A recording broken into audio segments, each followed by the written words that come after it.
औज़ुबिल्लाहिमिनश्शैतानिर्रजीम बिस्मिल्लाहिर्रहमानिर्रहीम। शुरू अल्लाह पाक के पाक नाम से जो बड़ा मेहरबान और नहायत रहम करने वाला है। प्यारे बहन भाइयों, आज ये जो वजीफ़ा है ये उन लोगों के लिए है, उन मेरी बहनों के लिए है जो कि अपने शोहर की बुरी आदतों की वजह से बड़ी परेशान है। यानी कि वो बहुत ज़्यादा ही बुरी आदतों में पड़े हुए हैं, घर में लड़ाई झगड़ा करते हैं।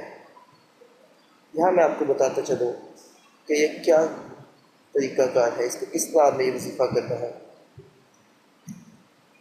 ये मैंने लिखा हुआ है, अगर किसी औरत का खावत बुरी आदत का शिकार हो। बुरी आदत कौन सी हैं वो मैं यहाँ नहीं बताना चाहता, आपको पता है। किसी का पर्दा दे, मतलब मैं तो यही चाहूँगा।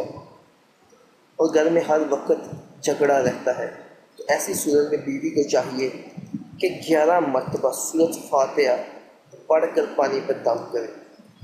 11 मरतबा सूरत फातिहा पढ़नी है और ये पढ़ने के बाद पानी पर दम करना है और अपने खामद को पिलाए। इंशाअल्लाह शोहर नेकी के रास्ते पर गामज़न होगा। ये मैं बार बार आपको कह रहा हूँ कि एग्जैक्ट जो चीज़ें होती हैं आप करें, इंशाअल्लाह अल्लाह पाक रहमत करेंगे।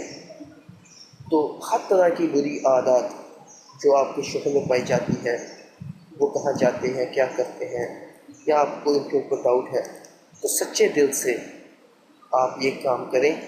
इंशाअल्लाह अल्लाह पाक अपनी रहमत करेंगे। और मुझे दुआओं में याद रखिएगा। आपका बहुत बहुत शुक्रिया। अल्लाह हाफ़िज़।